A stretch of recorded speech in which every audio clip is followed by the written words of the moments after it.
Acid rain. We are aware that normally rainwater has a pH of 5.6 due to the presence of H plus ions formed by the reaction of rainwater with carbon dioxide present in the atmosphere. H2O plus CO2 gives H2CO3. H2CO3 gives H plus HCO3 minus. When the pH of the rainwater drops below 5.6, it is called acid rain. Acid rain refers to the ways in which acid from the atmosphere is deposited on the earth's surface.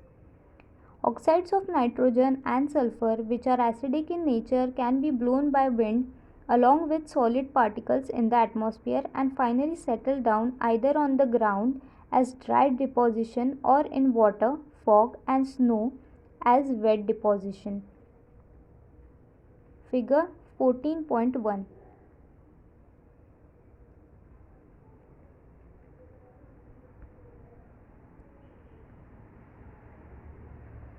Acid rain is a byproduct of a variety of human activities that emit the oxides of sulfur and nitrogen in the atmosphere. As mentioned earlier, burning of fossil fuels which contain sulfur and nitrogenous matter such as coal and oil in power stations and furnaces or petrol and diesel in motor engines produce sulfur dioxide and nitrogen oxides.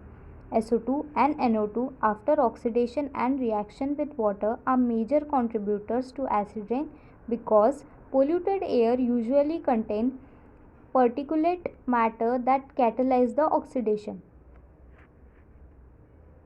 2SO2 plus O2 plus 2H2O gives 2H2SO4. 4NO2 plus O2 plus 2H2O gives 4HNO3. Ammonium salts are also formed and can be seen as an atmospheric haze, aerosol of fine particles. Aerosol particles of oxides or ammonium salts in raindrops result in wet deposition.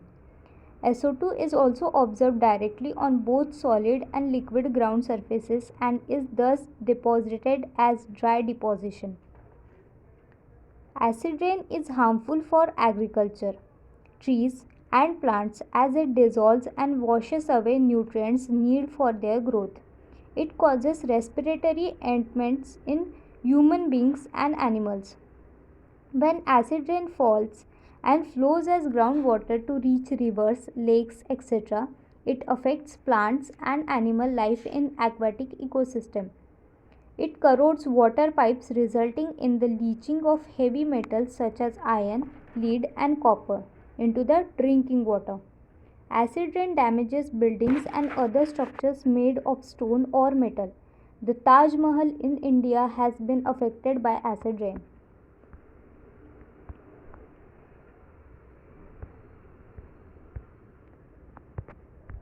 Taj Mahal and acid rain.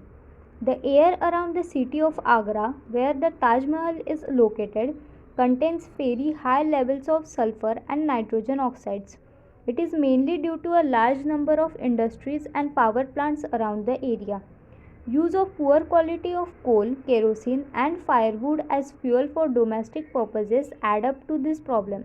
The resulting acid rain reacts with marble CaCO3 of Taj Mahal. CaCO3 plus H2SO4 gives CaSO4 plus H2O plus CO2, causing damage to this wonderful monument that has attracted people from around the world. As a result, the monument is being slowly disfigured and the marble is getting discolored and lusterless. The Government of India announced an action plan in early 1995 to prevent the disfiguring of this historical monument. Mathura refinery has already taken suitable measures to check the emission of toxic gases. This plan aims at clearing the air in the Taj Trapezium, an area that includes the towns of Agra, Firozabad, Mathura, and Bharatpur. Under this plan, more than 2000 polluting industries lying inside the trapezium would switch over to the use of natural gas or liquefied petroleum gas instead of coal or oil. A new natural gas pipeline would bring more than 500,000 cubic meters of natural gas a day to this area. People living in this city will also be encouraged to use liquefied petroleum gas in place of coal, kerosene, or firewood. Vehicles plying on highways in the vicinity of Taj would be encouraged to use low sulfur content diesel. Second, particulate pollutants. Particulates pollutants are the minute solid particles or liquid droplets in air. These are present in vehicle emission, smoke particles from fires, dust particles, and ash from industries. Particulates in the atmosphere may be viable or non viable. The viable particulates, example bacteria, fungi, molds, algae, etc., are minute living organisms that are dispersed in the atmosphere. Human beings are allergic to some of the fungi found in air.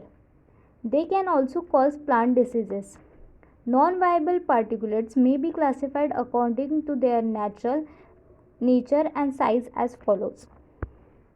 A.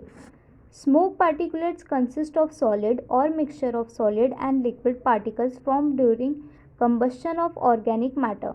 Examples are cigarette smoke, smoke from burning of fossil fuel, garbage and dry leaves, oil, smoke, etc. B.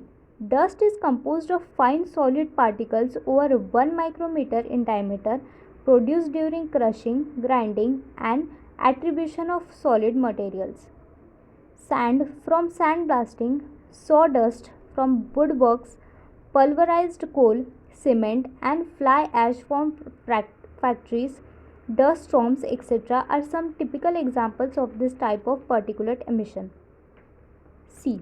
Mists are produced by particles of spray liquids and by condensation of vapor in air. Examples are sulfuric acid mist and herbicides and insecticides that miss their targets and travel through air and form mists. D. Fumes are generally obtained by the condensation of vapors during sublimation, distillation, boiling, and several other chemical reactions. Generally, organic solvents, metals, and metallic oxides form fume particles. The effect of particulate pollutants are largely dependent on the particle size. Airborne particles such as dust, fumes, mist, etc. are dangerous for human health.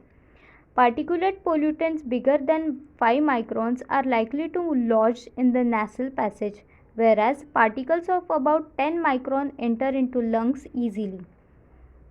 Lead used to be major air pollutant emitted by vehicles.